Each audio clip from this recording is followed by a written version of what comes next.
Hey everyone, welcome back. What you been up to? Because I've been up to so many things. So many things, in fact, I don't even know what I have been up to. I've lost track. It's been a year or more, and this is kind of my chance to just say where I've been, what I've been up to. So if you've been wondering where I've been, then welcome. Come along, make a cup of tea, make yourself comfortable. You know what? Let's all get cups of tea. So join me, grab a cup of tea, and I will tell you everything that I've been doing for the last year or two since COVID took hold. Come on. So where to begin? Well, I guess we'd start back around 2020. So things seemed normal then, or rather the transition of going from 2019 into 2020 all seemed good. And I think I remember the unfortunate words that I had with friends. We kind of all agreed that 2020 was going to be our year. We were going to get things done. We were going to make a change, make a difference. Well, we all see how that turned out. There was whispers of a virus coming out of Wuhan, and then it had something to do with bats, and then we were told it had something to do with pangolins.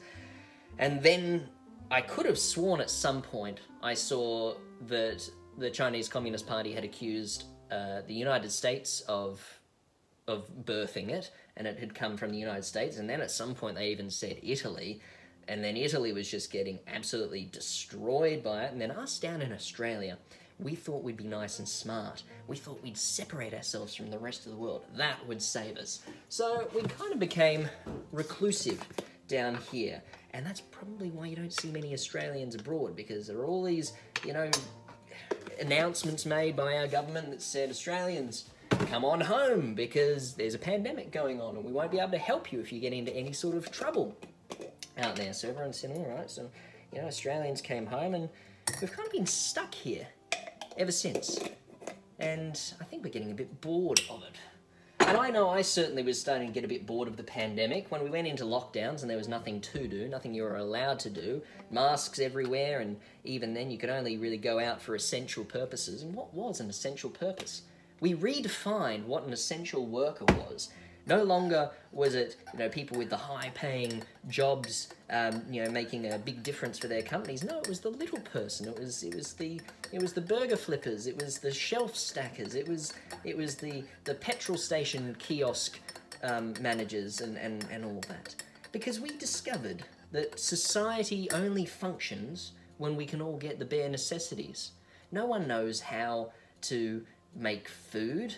No one knows how to, do the little tasks. We all buy things from shops, and so that was a bit of a learning curve. But see, I wasn't shelf stacking. I was kind of making YouTube videos, kind of making jewelry at that point. So I was left not really going out much. I had nowhere to go, nothing really to do, so I got a bit bored.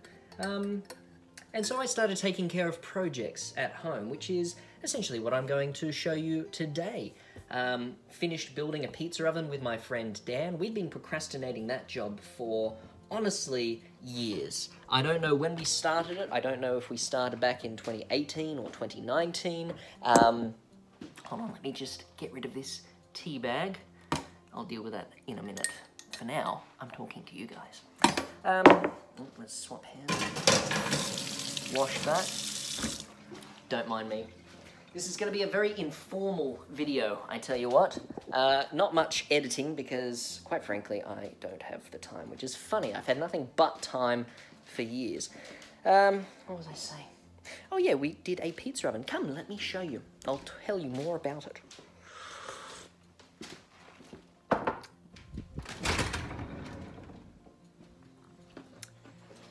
Alright, then here we are.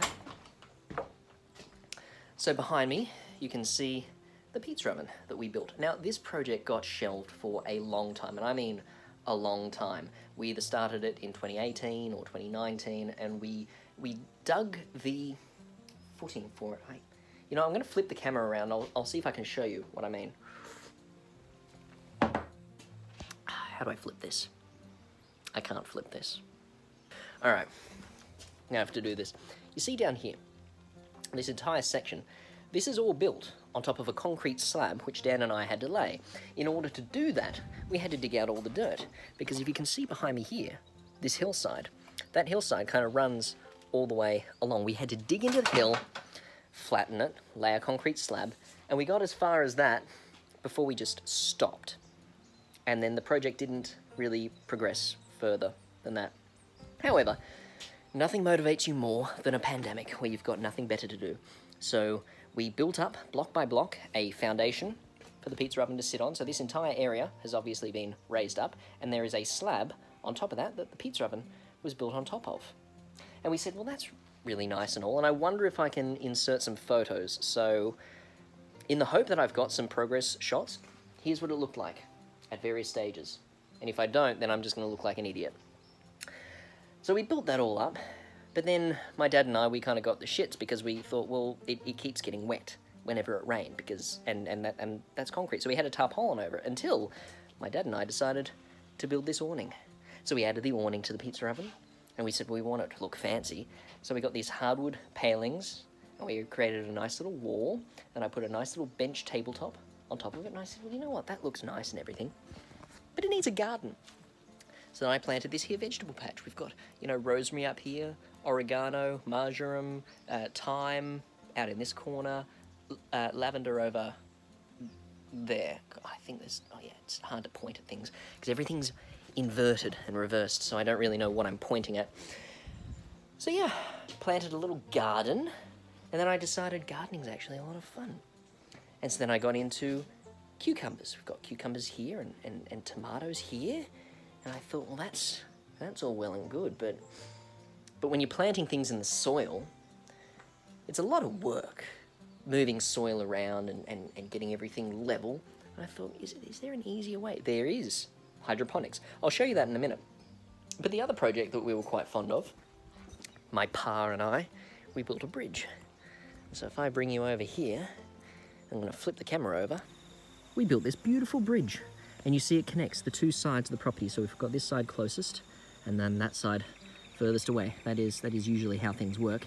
And when we first moved here, there was a bridge in exactly that position, but it all rotted away and it got worn, and so it just fell into the waterway below.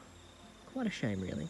But anyway, so this was sitting there without a bridge for the longest time, and so that meant accessing the other side of the property was a pain in the ass. So we needed to fix that. And once again, nothing better than a pandemic to really get you homebound with nothing better to do and all the time in the world. And so over the course of about 2 weeks, I'd say we built that lovely bridge. I think it's quite good, if I do say so myself. What else has been changing, though? Obviously, I haven't been doing as much YouTube at all. I haven't been doing it for like a year. But what I did get into was gardening, as I've said already, and so I planted the cucumbers and I planted the tomatoes. That was actually courtesy of Alex. She was very kind to send me some seedlings that she'd prepared. God, I'm spilling this tea everywhere. Oh my God. So she gave me those seedlings, and it was a good start, I'll tell you that much. But then I decided I want to go bigger. Pumpkin is especially easy to grow. What I'm about to show you, this actually started off as my compost heaps. I had 2 big compost heaps, and I cannot stress this enough. It is very important to turn your compost heaps. If you don't turn your compost heaps, this happens. Pumpkin seeds, tomato seeds, and it's inevitable because we're emptying our food scraps into these compost heaps, and I was turning them, and I was turning them, and I was turning them, so nothing could really take root. But the moment I stopped turning them, all of the pumpkin seeds that had ended up in the food scraps, and all of the tomato seeds, and also pumpkin seeds, that had ended up in the food scraps, the damn things started germinating, and I couldn't stop them. So now I have massive plots of pumpkins, not really where I wanted them. Oh, dear me, balancing across the rocks. But I did decide to try and control some of them. So I built this beautiful, very rudimentary canopy, trellis thing, I don't know. It's not very successful. Also planted some potatoes in here. You can't even see. This is just a basic planter bed, and it's already getting overgrown. So, I don't know. what to do with that. You tell me. Anyone down in the comments who knows what I should do. Should I just trash that, or, you know, wait until I get the first harvest and then definitely do a better job next harvest or next season? You tell me, because I'm very new to all of this gardening stuff. I've been taking a lot of inspiration from other YouTubers. I think, what's his name? Mark, Self-Sufficient Me. Very, very good. Can't remember his name, but Epic Gardening, if anyone's checked that out. Such a font of information, those people. There's so much to learn, so much to know. And I honestly have a lot of respect for people who can grow things now. I'm starting to get there myself, but the turning point for me was hydroponics. Now that is something I'm very excited to show you. So come on up with me. I'm not going to take you for the full walk, so I've got to walk up the driveway and onto the tennis court and do this whole thing. But anyway, I'll pause the camera here, get you up there, and I'll show you what I've been doing. Okay, it's a bit of a walk, but I needed a section of flat ground to set this up on. So this here is the tennis court. Oh, gave you a sneak peek there. So this is the tennis court that came with the property, and as you can see, it hasn't been used. We've got all of this moss growing everywhere. Tennis courts are a bastard to maintain. If it can tell you anything, don't get a tennis court unless you're a keen tennis player. My God, I'm out of shape. But anyway, since this is a flat section of land, it was perfect for setting up this hydroponic system. I cannot stress to you how good hydroponics are. Everything that you see behind me, I was able to put together from my local hardware store, and each one of these pipes, these 90mm diameter stormwater pipes, they are basically the cheapest thing you can buy. For every 6 meter length, it is 23 Australian dollars. So I don't know what that's going to equate to in US currency, Canadian currency, and everything else like that. But when you start to put the math together, you're getting 6 meters of length for every 20-something dollars. And in that 6 meter length, I'm able to drill, I think, 25 holes. So you get 25 spots to put a plant in each 6 meter length. And the way that I've been constructing these is I've got 5, and I'm also under the marquee because it's just started to rain, so forgive the blue shift and also darkening conditions. So I've been setting those up as 5 6 meter lengths per unit. I'm going to call each one a unit because, you know, I feed them with water and then the drainage. So you can see the water runs all the way up to, everything's inverted, that end here. And then it runs all the way down and drains out this pipe here and then back into the reservoir, which I've got. So I've got that container filled with a nutrient solution. And I just use something pretty basic, like just got a good NPK ratio and it's got some micronutrients, although I've been having to supplement the plants with some additional micronutrients as well, because they're hungry buggers. They really are. So when you think about it, I've got 5 runs of 6 meters, and each 6 meter run has 25 planter spots. So when I complete a unit, it has about 125 spots to put plants in. And then it just drains away and runs into the reservoir where I've got a pump hooked up. But the pump is big enough that it could probably run 4 units comfortably on its own. At the moment, I've only got 2 units hooked up to it. So the pump cost me, I don't know, I think it's maybe let's call it a $250 pump that, again, I got from the hardware store. And then all of the tubing and all of the piping maybe has cost me, for those 2 units alone, maybe it's cost me another, let's say $400. So $650 all up. And also I skimped. You can see all these little A-frames that I've got them sitting up on for the legs.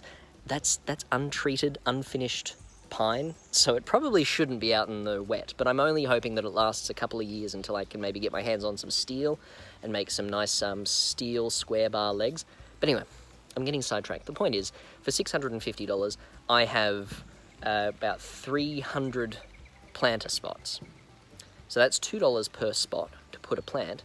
But then if you grow a plant, let's say you're growing coriander, you could sell coriander for maybe $3 for quite a large bunch, and there you go. You're in a single crop rotation, the unit has paid for itself, and then all you're paying for is the nutrient solution and the power to run the pump. And the pump is a 60-watt pump, so I've done the math and I think it costs about $20 for every 2 months that you run it, non-stop, continuous. So all in all, hydroponic is a very convenient, very easy and very reliable way to grow stuff. I mean, look at this. This is mint that's just, and I know mint grows like a weed, but it just grows so well in here. Over here, we've got strawberries. Look how lush these are. When I planted these strawberries in here, they looked like they basically looked like this. This sad little boy is what they started out as, and now, look at them. They're just majestic. And if I can get the camera in, look down here. Look, I'm already getting strawberries, and they've been in this system for a month, 2 months, maybe. I mean, they took a lot of growing to get to that point. And then all of these additional plants, they are all the children, because every time the strawberry plant sends out, let's see if I can find one. You see these? See these little legs? Every time a strawberry plant like this sends out one of these legs, I just reach it over. I mean, this one's not long enough, but you know, I reach them over to the next pot along. Oh, like this one, see? It starts here. I reach it all the way across and I put it in the pot and I peg it down.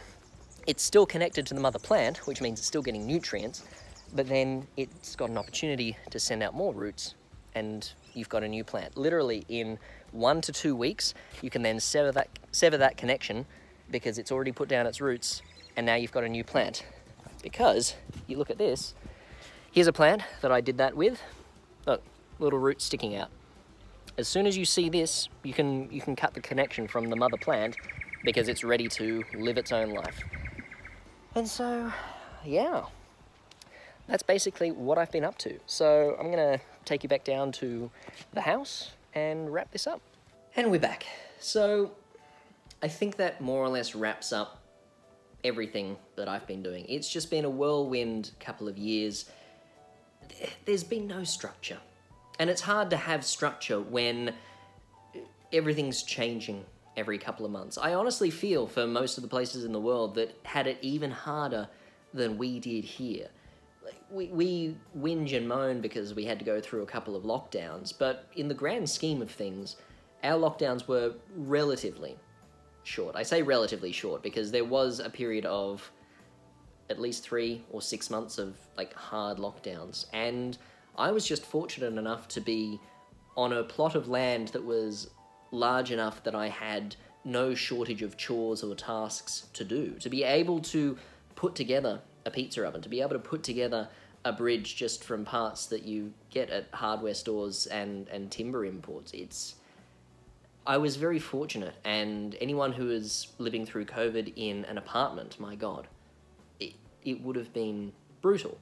But regardless, it's just been, I think, difficult for everyone without any semblance of normality, routine, and just the ability to do things.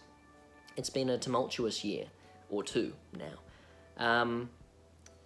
But I just wanted to share with everyone what I've been up to because I don't know where to go with this channel. I don't even know if the channel is going to continue going. I essentially got a notification from YouTube saying, hey, either you post something or we cancel your monetization because you're not... Okay, it was a lot nicer than that. It was probably just a automated message that I don't think anyone put any malice into whatsoever.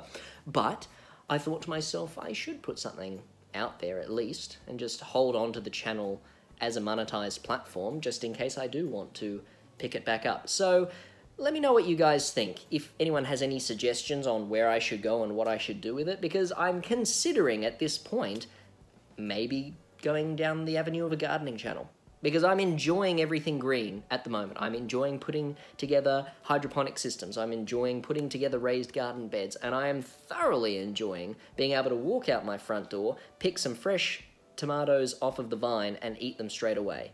There is nothing better than an off-the-vine tomato. So if nothing else, I would highly recommend every single one of you go and get a pot, any size pot. Doesn't matter how big. I mean, the bigger the pot, the bigger the plant, I suppose. But just get a pot, get some sort of trellis system, plant some cherry tomato seeds, and you are going to have a great time because they are a wonderful crop. They just give and give and give.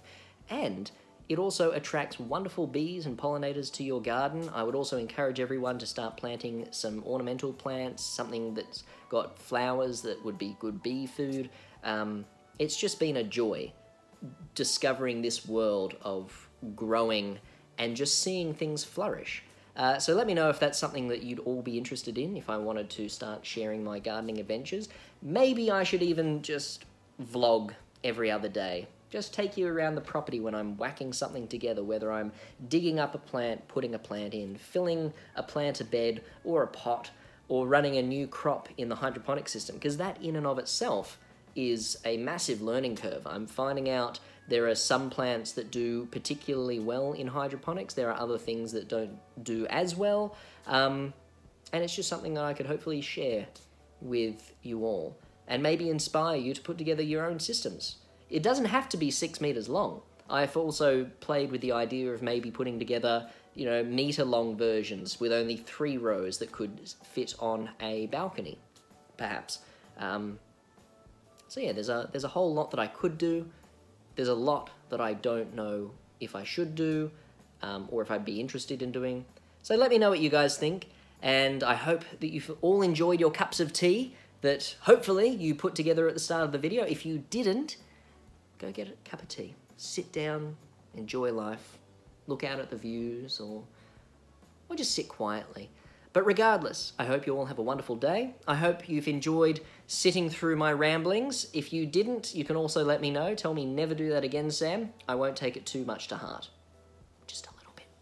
All right then, like this video if you did, subscribe if you haven't already, or hit the unsubscribe if you think that this was entirely pointless and you don't want to see what happens next.